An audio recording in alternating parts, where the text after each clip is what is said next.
Так, раз, два, три. Ассаламу алейкум. Всем добрый вечер.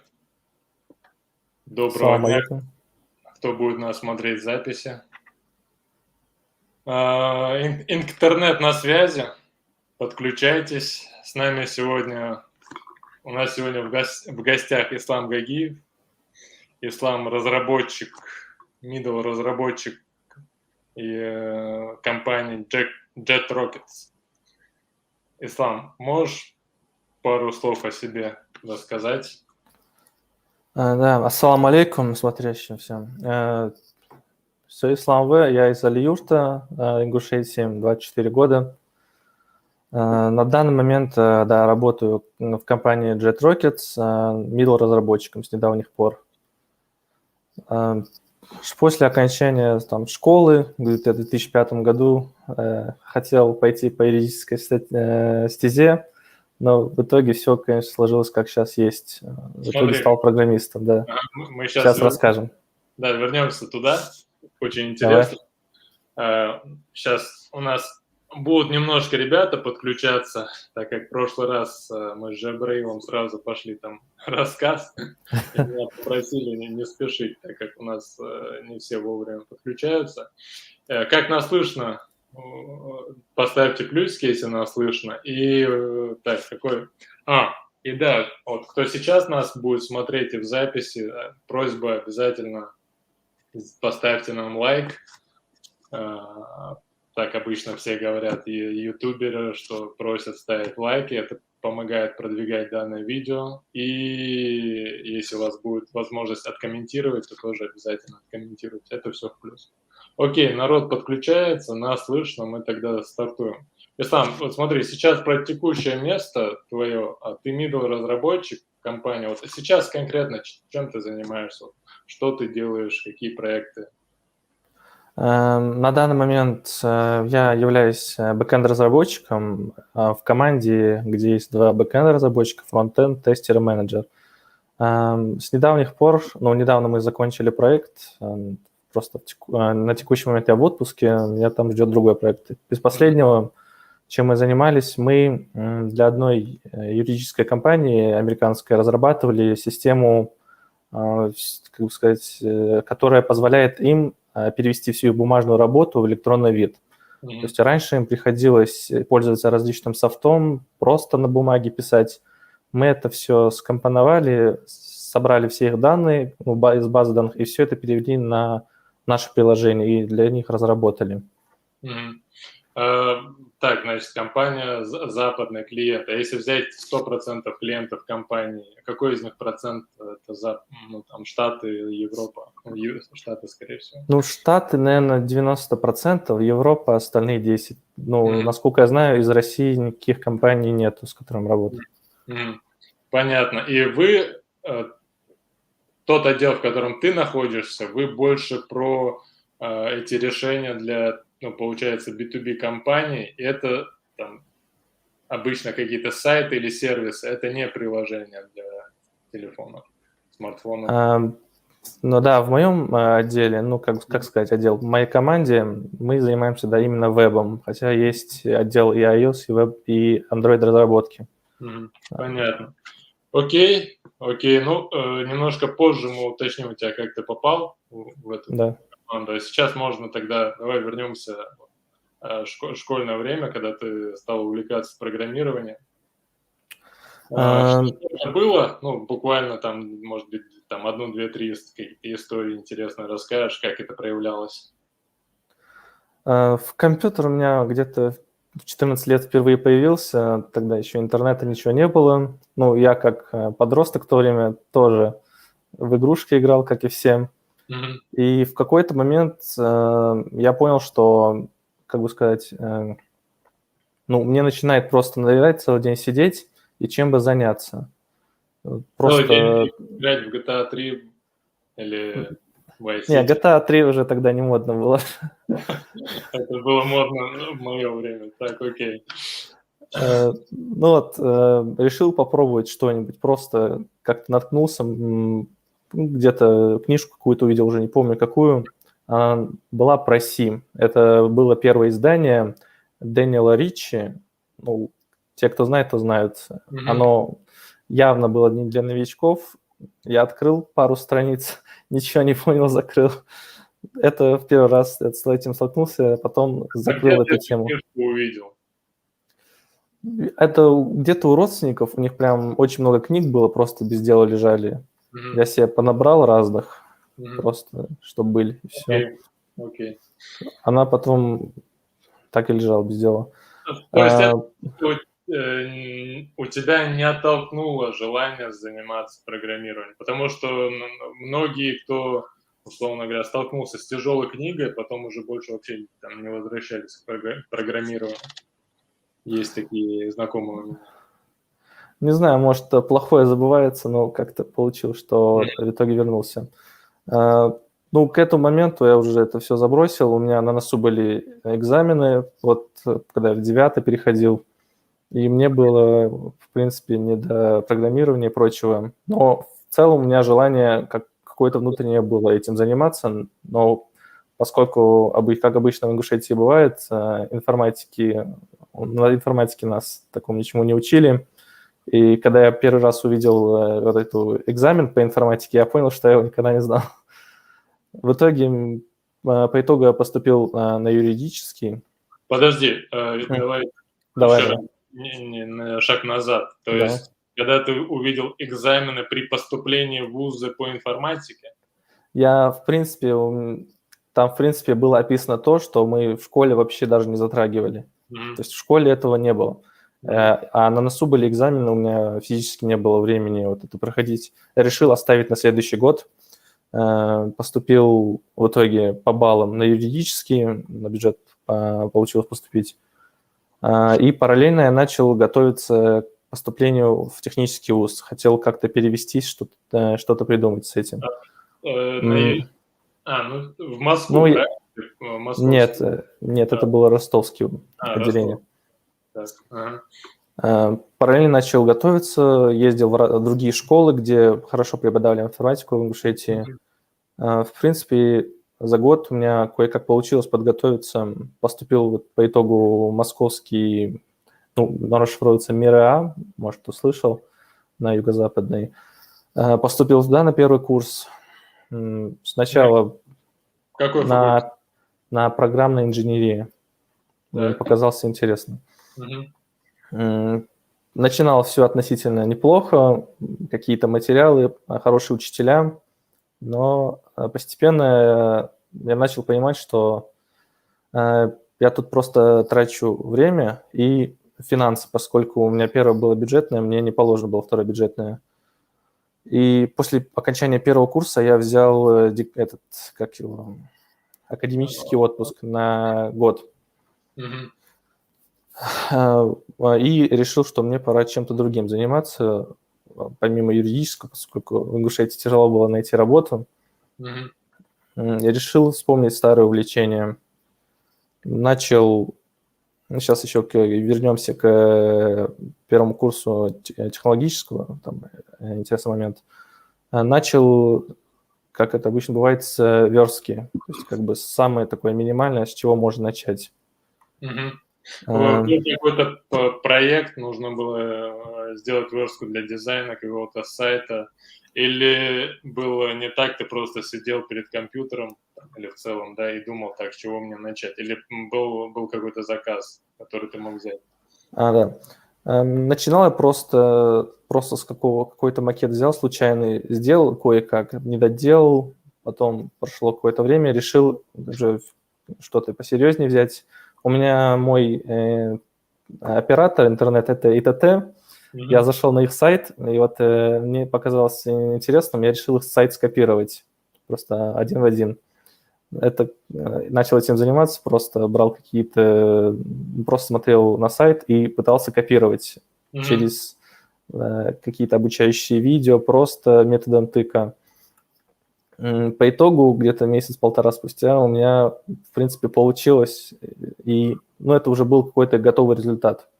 Эм, И Это вот, были, наверное, HTML-странички. да, это была HTML-страничка. Мгм. Потом решил, что пора и JavaScript к этому прикручивать, начал учить его. там где-то месяц я его учил, в итоге прикрутил к этой верстке всякий интерактив, типа табы, слайдеры и прочее. Тоже через попытки понять, что происходит, это не сразу так давалось.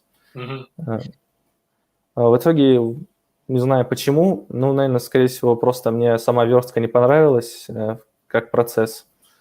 Я решил заняться, как бы сказать, чем-то более серьезным, как бы тогда говорили.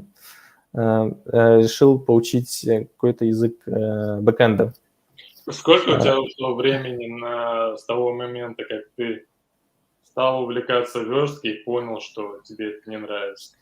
Ну, месяца, наверное, месяца 3, может, 4. Месяца 3-4 Да. ты придумал себе практическое занятие, делал этот сайт и параллельно изучал информацию через YouTube, там, Google. Да, всякие статьи, какие-то блоги. Ну, следующий вопрос интересный, то есть, да, как ты выбрал дальше, какой язык программирования учить, потому что это там, один из топовых вопросов у тех, кто хочет стать разработчиком. Как ты это сделал на тот? Ну, тут все, в принципе, очевидно. Я просто зашел в Google, забил топ популярных языков или топ крутых языков, и там везде в списках PHP просто на лидирующих позициях был 80% сайтов, или там еще сколько-то процентов сайтов. То есть, в принципе, выбор был очевиден, плюс еще информации на русском было много, и не пришлось бы на английском ничего гуглить, поскольку на тот момент с английским были проблемы. Что я сделал? Вначале я просто учил сам. Ты выбрал самый простой путь, то Да. есть самое популярное и наличие информации в достаточном количестве, комьюнити. Ну, в принципе, да. Начал просто смотреть какие-то случайные отрывки видео, какие-то новостные блоги читать, пытался, не знаю, просто что-то слепить из кусков информации, полученной. С этим особо не пошло. Я решил, что мне пора найти какой-то структурированный материал. На просторах интернета нашел уже курс, ну, бесплатный в кавычках, скачал. Это было начало лета, так что времени было полно. И начал его потихоньку грызть. Человек рассказывал, я просто за ним повторял код. Ничего не было понятно, что происходит, что человек делает. Как по итогу оказался, он там писал целый фреймворк, и я за ним просто это повторял. Ну, я не для новичков, но не знаю как, но как-то я умудрился его за лето закончить. То есть я сидел целыми днями и просто набирал код, который он набирает, пытаясь понять, что же он делает. Да, просто повторяю в попытке что-то понять. Пересматривал по много раз, чтобы понять, что тут происходит. Потом забывал то, что в прошлый раз было. Приходилось это повторять. То есть просто по всему курсу скакал. Как-то его смог за лето закрыть. И подумал я, что пора бы и работу искать. Просто с PHP без фреймворка. Интересно, да, интересная разработка. Так. Позвонил, стал раззванивать разные компании. Это только начало пандемии было, когда все еще не было закрыто, вот закроется. Стал прозванивать разные компании. Мне ответила одна компания. Ты, находясь в Ингушетии, стал прозванивать какие компании? Просто вот какие-то, для которых берут новичков, типа московские, российские или ингушские? В основном это был Северокавказский округ и Ростов. Понял. Одна компания мне в Ростове позвонил парень, и типа мы просто по телефону минут 15 пособеседовались, и в итоге он мне дал тестовое задание. Так что, кажется, там в тестовом задании нужно было с помощью PHP сделать генератор капчи, чтобы человек, если не ведет капчу, не смог зайти. Мгм. Ну, я это сделал, отправил, и они меня пригласили в свой офис. Мгм. Просто это единственная вакансия, я просто взял и на поезде просто в Ростов отправился. Что это, пару слов за компания? Это студия какая-то, которая разрабатывала сайты? Да, кажется, они занимались разработкой, заказной разработкой. Мгм. И, да, в принципе, студия небольшая, но которая работает на российских клиентов в основном. Мгм. Мгм. Я туда добрался, пришел на собеседование, рассказал, чем я занимался все время, какой у меня опыт есть, что до этого делал. В принципе, не знаю как, но они меня уже готовы были взять, и они меня взяли, но возник нюанс в том, что прям на следующий день по всей России уже решили закрывать учреждения, Мгм. чтобы все из дома работали. И они мне отписали, чтобы я подождал, пока разрешат работать в офисах, и они мне напишут. Ну, у меня вариантов не так много было, так что пришлось просто уехать и ждать. Ну, параллельно там они сказали учить какой-то фреймворк на PHP, Laravel, кажется. Я этим занимался, просто у меня план был просто стать PHP-разработчиком, и все. Какого-то Ruby, таких мыслей не было. И так сложилось, что мой родственник, он был знаком с Ruby-разработчиком, и он меня с ним сконнектил, и я не знаю, я просто загуглил, что такое Ruby, что такое рельсы, и вот такой подумал, что-то вообще не популярное, наверное, Мгм. стоит учить, буду дальше на PHP учить, на PHP сидеть. Мгм. Но он постепенно начал мне, скажем так, подготавливать меня к тому, что лучше Готовить все-таки больше. выбрать Ruby. Готовить больше стал. Да-да. В чем была мотивация твоего родственника и этого парня? Они, ну, Ну, он хотел, чтобы я у него научился, и чтобы мои эти знания в будущем пригодились. мгм, мгм. М, Но он Ну с вот. тобой просто, там, не знаю, присылал тебе какие-то сводки, новости про то, как там, что делается на Ruby, на этом фреймворке, там, какие зарплаты у специалистов, которые владеют этим языком. Или было, может быть, еще какие-то там общения, не знаю, может, он тебя обучал. Что? Да, мы сконнектились, хорошо общались. Основным его аргументом было то, что он человек с большим опытом, по его резюме это сразу было понятно, и он начал приводить различного рода аргументы, почему стоит вот именно Ruby выбрать, почему не PHP, в чем плюсы, минусы. И, в принципе, Ruby, он менее востребован на рынке, но на него не хватает специалистов. Мгм. Различными предлогами он меня подводил к тому, что я перейду на Ruby. Мгм. Он как бы начал меня учить, как меня учил? Он мне просто давал какое-то задание, и Google, вот тебе задание, сделай его на Ruby. И я просто сидел буквально целыми днями, Мгм. пытался вот сделать, что он сказал. То есть никаких вводных уроков, ничего, просто берешь и делаешь. Он как-то проверял потом твою работу? Да, конечно, я ему отсылал какие-то свои наработки. Он или меня поправлял, или говорил, что продолжай в таком же духе. Он начал, менторить меня, скажем так. Ну, получается, да, у тебя появился наставник. Да, наставник. Ментор. О, М, прикольно, прикольный такой point, точка важная, которую, да, нам надо Да, фиксировать. согласен. Вот. И вот так бы все и продолжалось, и, не знаю, незначайно он упомянул, что есть типа курс, Мгм. этот курс проходил его знакомый, который прям за 6 месяцев взял и просто разрабом стал с нуля.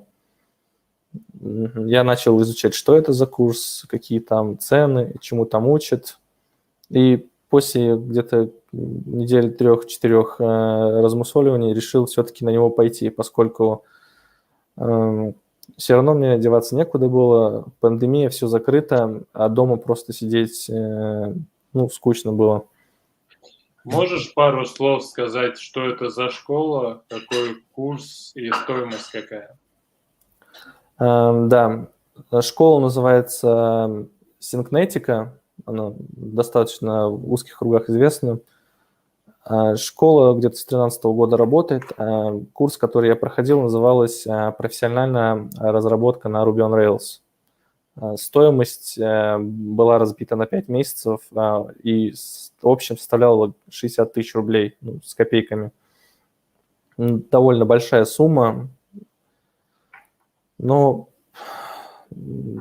мне согласились помочь с этим родственники, и я просто записался на курс и ждал старта. Давай тут как-то, знаешь, определим. Я думаю, что кто-то с этим сталкивается. Я думаю, что, условно говоря, вот есть человек, который находится в твоей ситуации. Да, есть курсы, нужно его пройти, но он стоит, допустим, 90 тысяч, 60, неважно.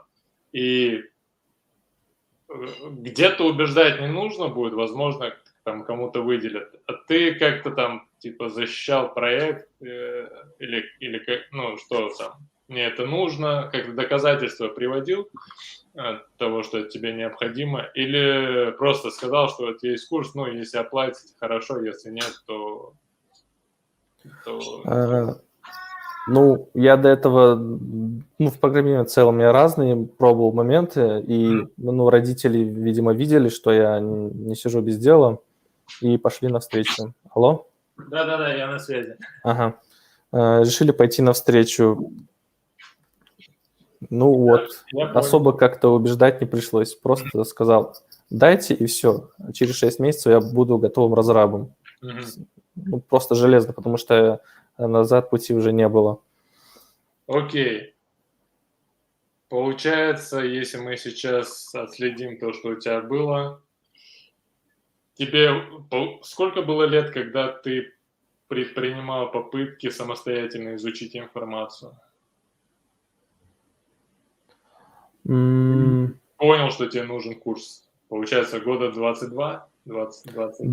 Да, около того, да. Я просто, понимаю то, что, условно говоря, если там 30 лет человеку, то шансов разобраться, найти контент, разобраться и структурно двигаться выше. Потому что если я сейчас беру себя, допустим, если хочу что-то изучить, я уже и платные курсы дорогие проходил, и там подешевле, и у меня есть примерно понимание, как можно двигаться. Если тебе там 21 год, 20 лет, то широты знаний, в принципе, недостаточно, чтобы составить программу дисциплины, двигаться, и поэтому курс, как в этом возрасте, даже дорогой, мне кажется, это хорошая инвестиция, то есть это является плюсом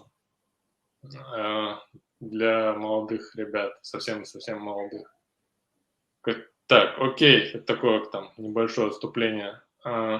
Хорошо, то есть ты как проходило, давай теперь расскажи немного, как проходило обучение, то есть что там с практикой у них было, меня интересует. И, может быть, еще что-то, какие-то вещи интересные расскажешь. Да, курс был разбит на 3 блока, общей сложность 6 месяцев. Первый блок включал в себя просто язык сам Ruby с нуля. Но на курс, конечно, нужно было уже приходить с какими-то знаниями, хотя бы элементарными. Итерация проверки и прохождения задания проходила следующим образом. Я смотрел скринкаст, то есть без всяких каких-то запинок и прочего, просто чистая информация. Минут на 40.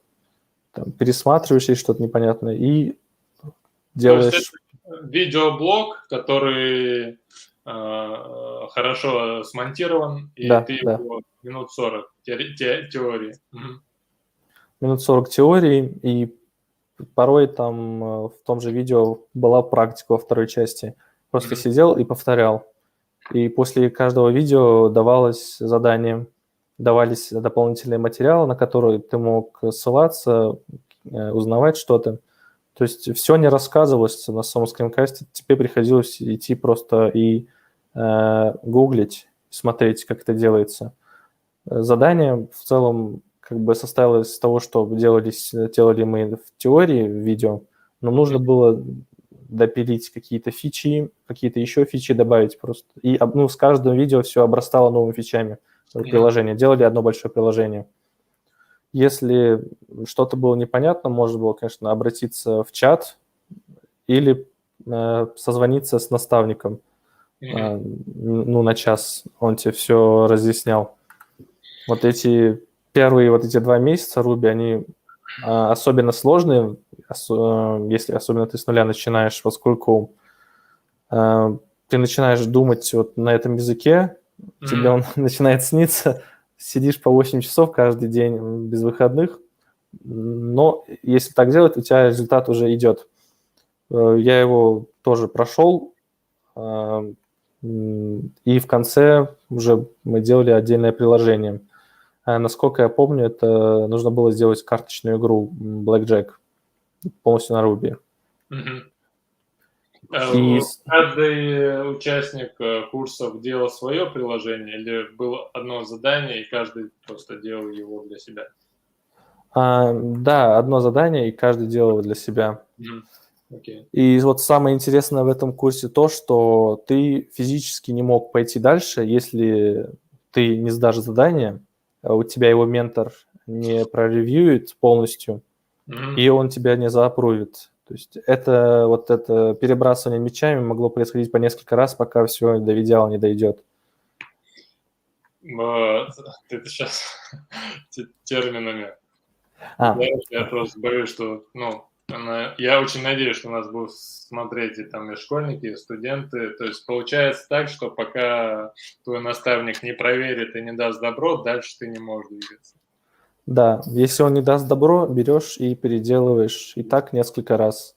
Если дает добро, у тебя есть доступ к следующему видео. То есть если не сделал, ты просто дальше не сможешь пойти. И так с каждым заданием. И ты учился, получается, ты сказал полгода или 5 месяцев? Курс длился полгода, но я умудрился его за 5 месяцев закончить. То есть ты закончил быстрее курс? Да. Вот смотри, ты сказал такую вещь интересную. 8 часов в день, да, ты занимался. Стандартный график обучения сколько часов предполагал в неделю занятий и самостоятельного обучения? На сайте было написано 15-20 часов, но по факту, конечно, считай, на работу идешь 40 часов стабильно. Бывали дни, конечно, когда там, если задание несложное, делаешь и просто сидишь, отдыхаешь.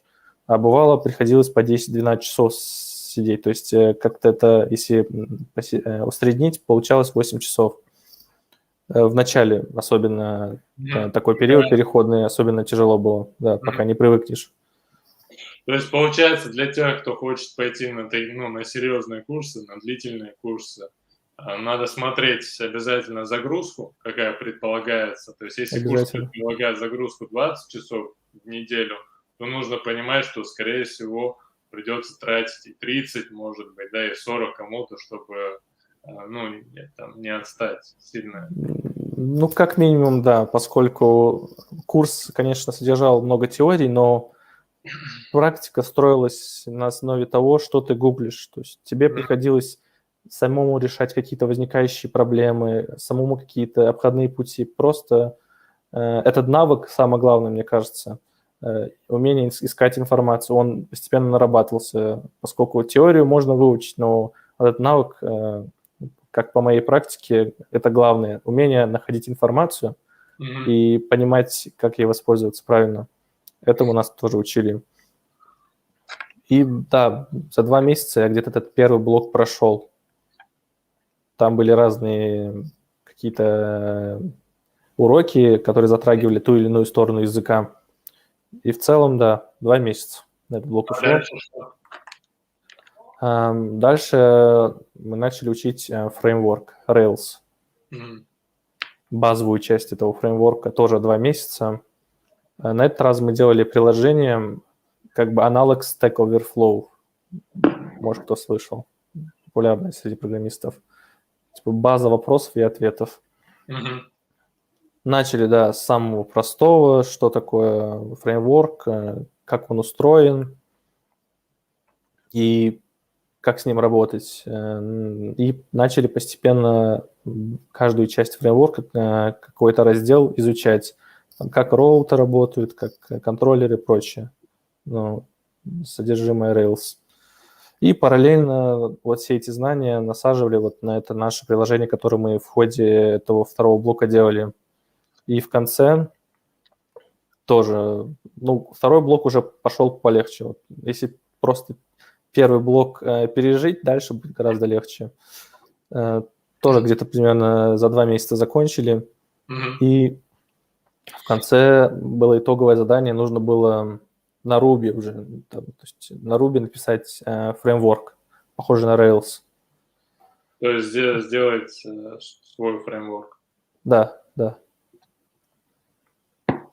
Нам, в принципе, объясняли, как это делать, тоже справились, большинство людей справилось. И все, на этом второй блок закончен был. Часть людей отпала, у нас где-то в 30 человек вначале было, осталось, кажется, 5-6 человек. С 30 до Да. Курса Большинство, да, на первом блоке уходили. Там еще можно было... Да, как думаешь, ну смотри, было ли у тебя, давай так, желание бросить?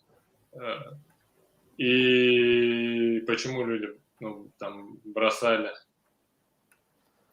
У меня желание бросить вообще ни разу не возникало, поскольку мотивации за спиной было очень много, вложенные деньги, плюс уже пора работу искать, то есть таких мыслей не возникало.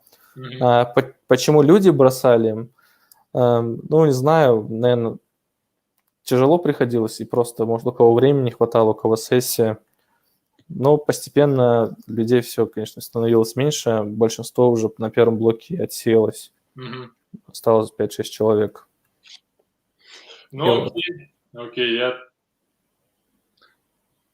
так понимаю, сложный язык, и, возможно, люди отвалились те, ну, в принципе, как не то, что Ruby сложный, я думаю, и любой язык, любой, ну, также и с английским языком многие горят, начинают, а потом, естественно, не выдерживают темпа, не выдерживают усилий, не хватает мотивации, люди отваливаются. Да, язык не сложный, просто мотивации, видимо, не хватило. Или какие-то свои причины были. Да. Ну, окей, ты завершил обучение. Да, ну третий блок еще был. Так, второй, окей, третий. 1 месяц, получается, в твоем случае. Да, я прям ускорился максимально. И да, за месяц закончил. В принципе, все то же самое, что и во втором блоке, но уже более профессионально, приближенное к тому, чем мы будем заниматься уже на работе. Даже больше, чем мы будем делать. Интересно, а что это как бы? То есть там же, по идее, какие-то коммерческие проекты на работе и реальные проекты. Вы делали какие-то копии, да, там копии приложений и так далее. То есть, да, цикл разработки проходил таким образом, как бы он проходил на обычной работе. То есть ставится задача, заводится task manager, и просто заполняешь список, что ты планируешь делать, и просто по списку делаешь. И плюс еще использовались разные техники, которые, ну, скажем так, в реальной работе используются только в очень каких-то редких проектах. Например, мы сначала делали тесты, писали тесты на код, то есть код мы сами не писали. Вы тестировали? Мы сначала делали тесты, писали тесты, а потом только код писали. То есть в этом были свои плюсы, конечно, но это непривычная такая техника писать код. Этим тоже занимались. Плюс еще использовали какие-то, скажем так, прикладные инструменты, например, чтобы сайт можно было загрузить на хост и настроить его, базу данных, сайт купить, домен и все, что с этим связано. То есть полностью под ключ настроить различные прикладной софт. Базу, там. Базу, кэширование, там, отправка писем. Да, это все полностью настраивалось, и после того, как это все настроилось, ты сдавал курс, и все. Тебе надо было уже готовить финальный проект после того, как ты закончил курс. Если его закончить, если только финальный проект закончить, тебе выдается сертификат. То есть, да, свой какой-то проект ты должен был сделать. Да, придумаешь сам полностью с нуля сделаешь полностью и фронтенд, и бэкенд. Интересно. Что за проект ты выбрал? Ну, к тому моменту я уже остался один на курсе. И вы решили никакой проект не выбирать, да? Так сложилось, что да, я уже был готов делать проект, увидел вакансию просто, написал им, они типа дали мне тестовое, оно еще оплачиваемо было сверху. Я его сделал, ну, это отдельно расскажу. Твое задание, которое тебе оплатили дополнительно? Мне дали тестовое, ну это просто я уже сам работу искал, прежде чем параллельно пытаясь свой проект сделать.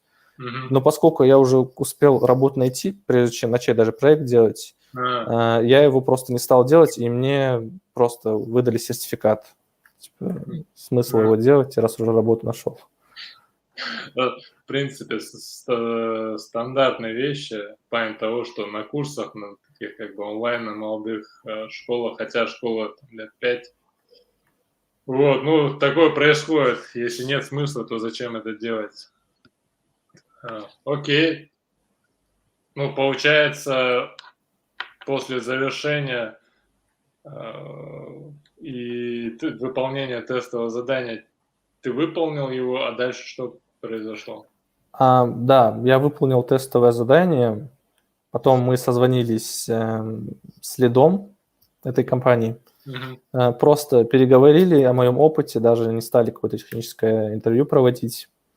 Им понравилось, как я сделал тестовое, как потом оказалось, я написал код в таком же стиле, в котором они пишут, то есть считай, просто читал их код и написал так же. Они меня сразу взяли на испытательный срок на 2 недели. После испытательного они мне оплатили тестовое и вот этот срок. Я уже начал у них работать как штатный сотрудник. Так, смотри, знаешь, тут что интересно. Получается, ты прошел только одно собеседование у тебя было в этой компании, и все. Да, просто какой он увидел в этих вакансиях.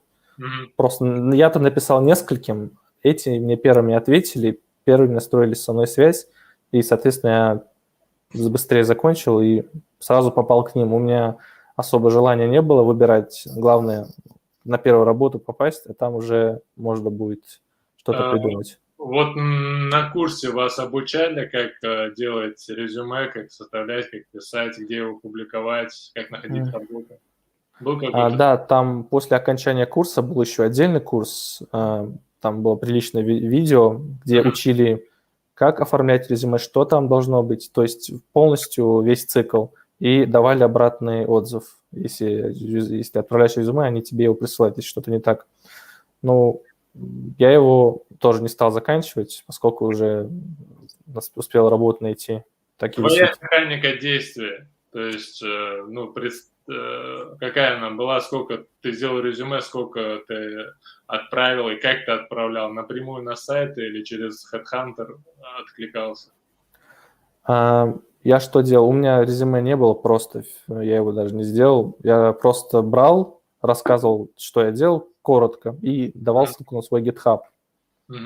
И так я и попал на эту работу. Ну, другие тоже не ответили, но я им уже дал отказ. Ну, ты проведения. писал именно e-mail, просто я такой-то такой, занимался вот тем-то, тем-то. Ну, смотря в вакансии, что описано. Например, куда я попал, там все через e-mail общение шло. Где-то, да, через чаты, где как, так я и Сколько отсылал. ты отправил, чтобы понять конверсию? 10, там, 50 предложений? Нет, ну, может быть, просто 4 отослал, где, как мне казалось, я подходил по должности. И вот одна из них мне ответила, третьим уже отказал. Мгм. Просто собеседование провести. А сами компании ты как находил? Кому отправить? Как подбирал?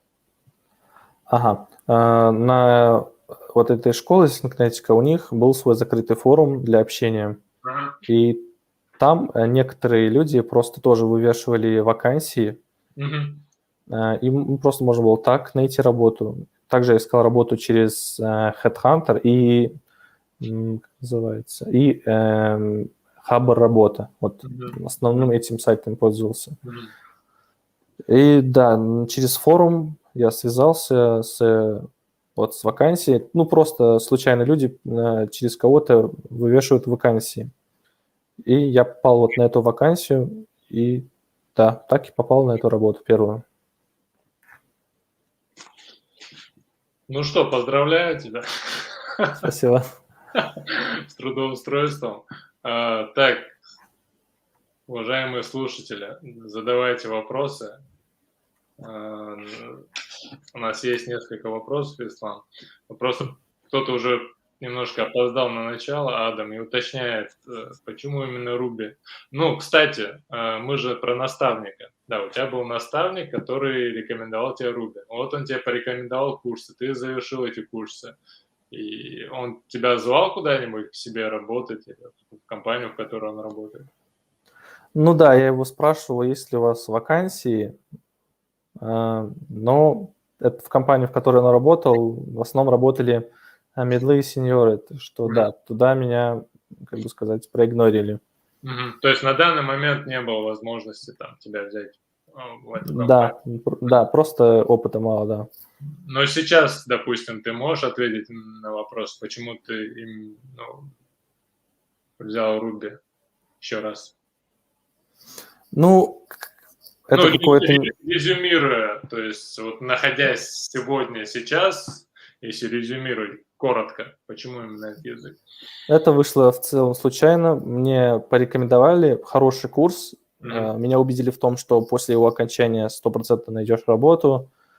И плюс еще был наставник, который был готов в любой момент помочь с этим.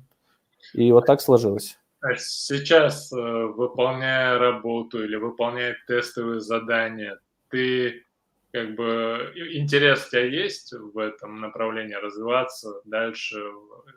Ну, то есть насколько интересно это тебе? Интересно больше, чем PHP, допустим, или там одинаково? Как вот с этим? Ну, как говорят в сообществе Ruby, Ruby это лучший друг программиста. То есть он был специально написан, чтобы на нем было приятно писать. И вот пробуя разные языки, я готов подтвердить, что это так. Ну, Он очень похож на Python своим синтаксисом, лаконичным. И да, в принципе, я не жалею о том, что переключился на него. Дальше буду в нем развиваться в будущем. Идем дальше тогда. Да. Интересный вопрос насчет реакции родителей, когда тебя взяли на работу. Какая реакция? Ну, в принципе, когда я вот получил первую зарплату, тогда реакция пошла.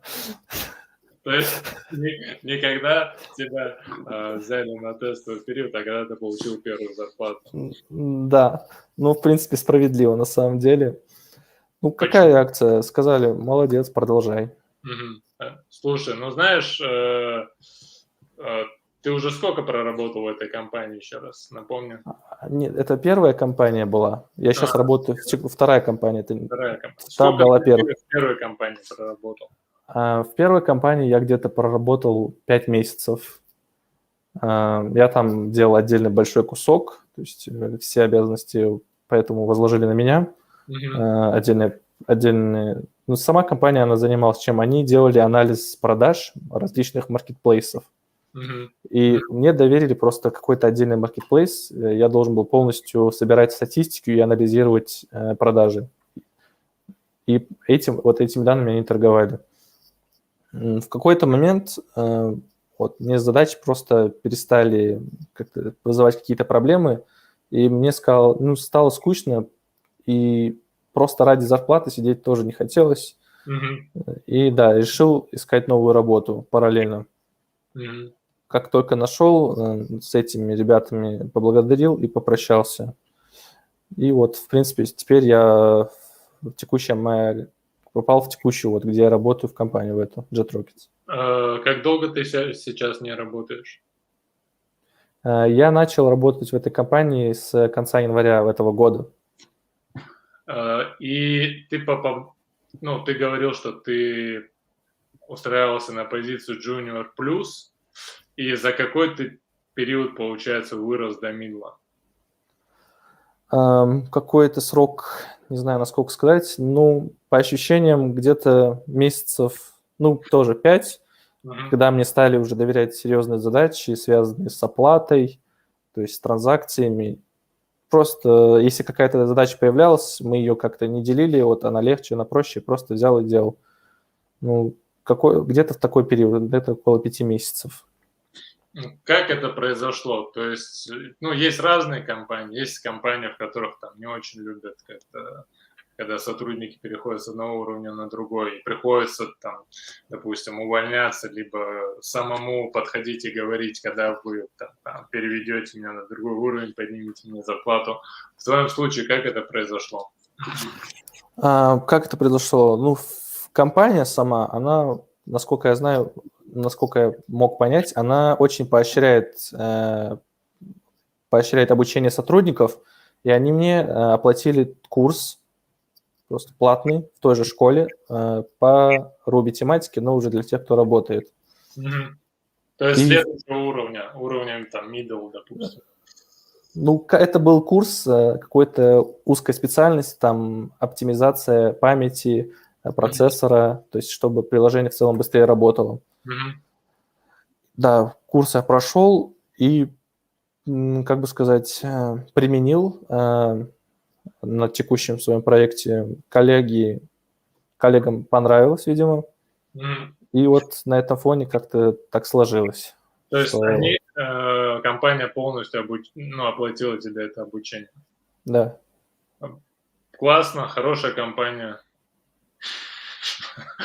В целом хорошая компания. Могу так пока дать комментарий. Смотри, знаешь, у меня какой вопрос.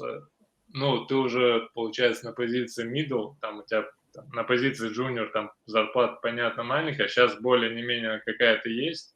Понятно, что у тебя там есть какие-то семейные дела, расход и так далее. Допустим, у тебя остается какая-то сумма, там, 1000 рублей, или 5, да, или 10, неважно. Возьмем это за 100%.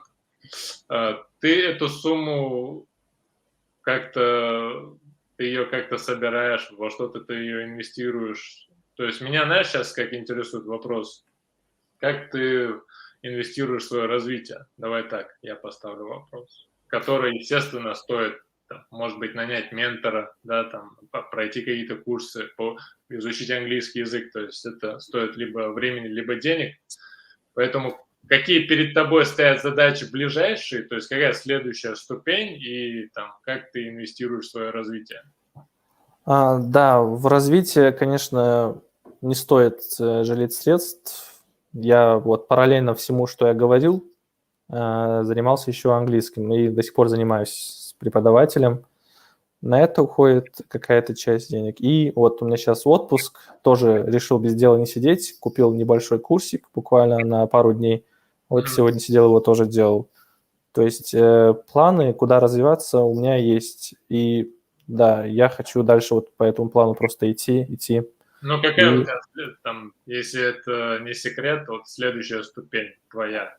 То есть был первое, получить знания, второе, устроиться на позицию junior, третье, устроиться подняться до уровня middle, да? Следующая ступень для тебя, это какая ступень?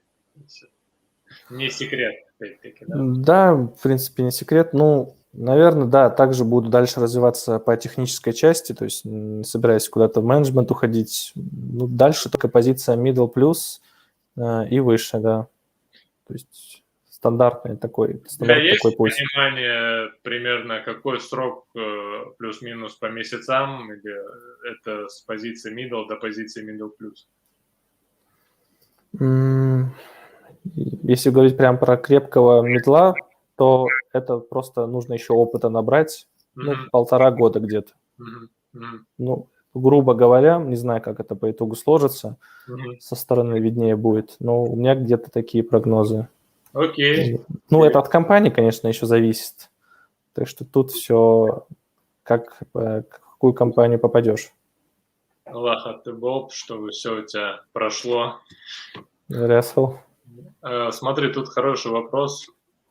Я его сейчас выведу. Насчет того, что если не получилось осилить курс с первого раза, есть ли смысл к нему возвращаться? Ну, ты как с позиции человека, у которого получилось это сделать, что можешь посоветовать? Ну, смотря, почему не получилось с первого раза осилить. Просто не хватило времени или какие-то возникли другие проблемы. Если с позиции того, что просто не осилил, непонятно было, что там обучают, чему там обучают, то, в принципе, курс можно приостановить, там есть такая возможность. Некоторые это делали. И просто зная, что тебе предстоит дальше делать, подготовиться в интернете очень много действительно отличных курсов бесплатных, не только по Ruby.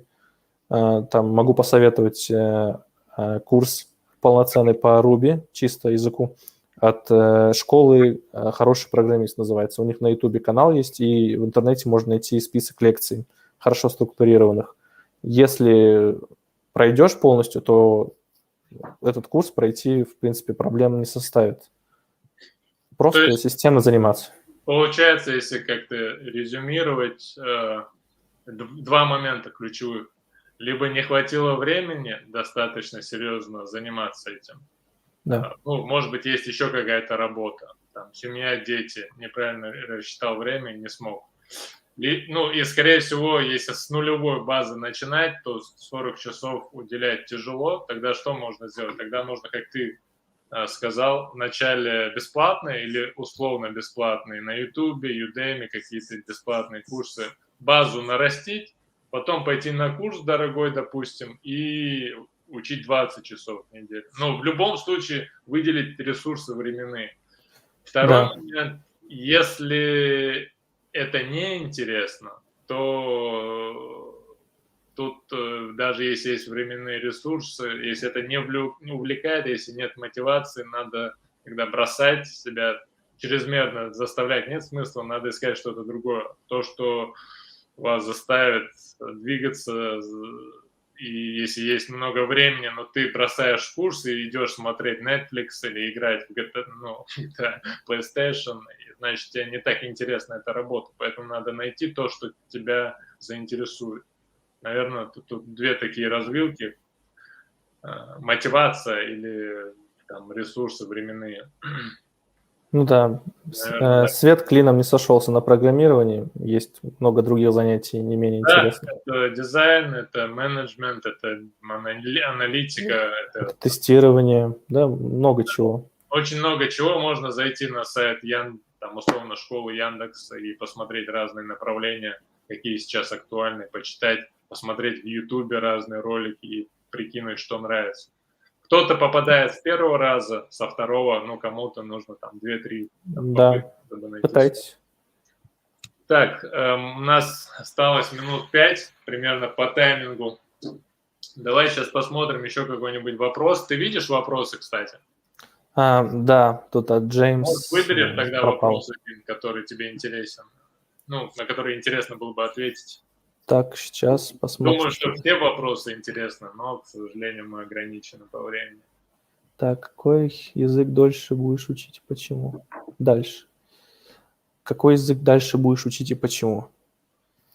А, Не знаю, ну, по крайней мере, в планах из выбора, и, наверное, только Go. Наверное, слышали тоже, ребят.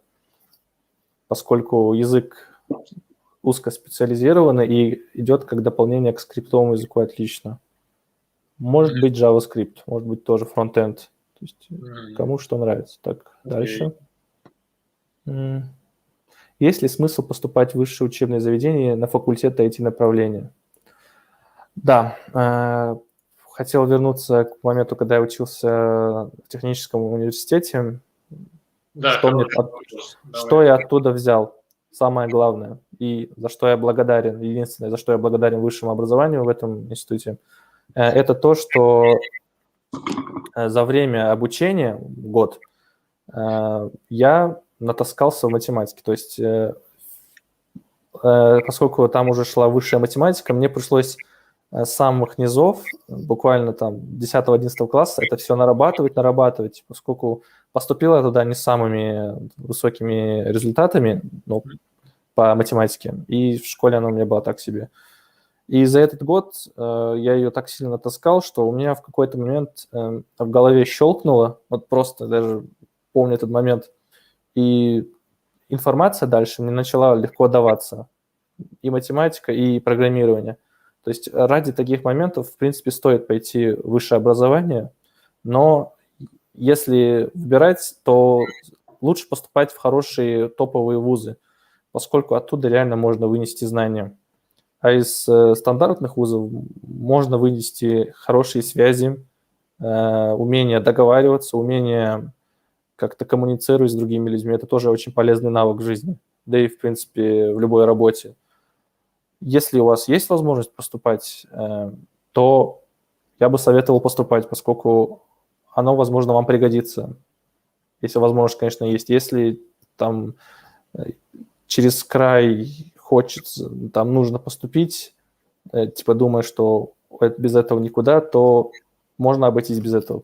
Чтобы стать программистом, вот высшее образование не нужно, только в каких-то узких специализациях. То есть, условно говоря, ну, допустим, не было возможности поступить, и, условно говоря, в этом случае что можно сделать? Можно, ну, математику в принципе и нарастить отдельно без вуза, правильно? То есть можно найти курс по математике, преподавателя в Ингушетии, я думаю, что есть репетиторы, и за полгода вывести ее на хороший уровень и дальше двигаться. Ну, я так и учил в вузе, меня математики учили только на лекциях, на которых сотни человек, и человек что-то там рассказывает, его не слышно нормально. Ну, все студенты, мы просто шли на сайт, я не помню уже его название, он по высшей математике, там все разжевано, буквально любой поймет. Просто сидели тоже, да, гуглили какие-то непонятные моменты, смотрели видео, так и учили. Это все дома можно выучить. Ислам, ну смотри, если мы сейчас вернемся, просто получается, ты отучился 1 год, ну, резюмируя по образованию в Ростове, 1 год, получается, нет, в Ростове я 4 года отучился, я его закончил. И параллельно я поступил на 1-й год. Зачем ты его заканчивал? Ну, это было бюджетное учреждение, бесплатно учиться жалко было уже бросать на 2-м курсе. Да и, в принципе, это было не full-time, как это называется сейчас. Ты заочно учился? Или... Да, заочно. То есть это особо не напряжно было, там 2 раза в год туда ездить и сдавать. А в Москве ты как, получается, ты в общежитии или ты там у кого-то был или снимал комнату? В Москве я жил в общежитии.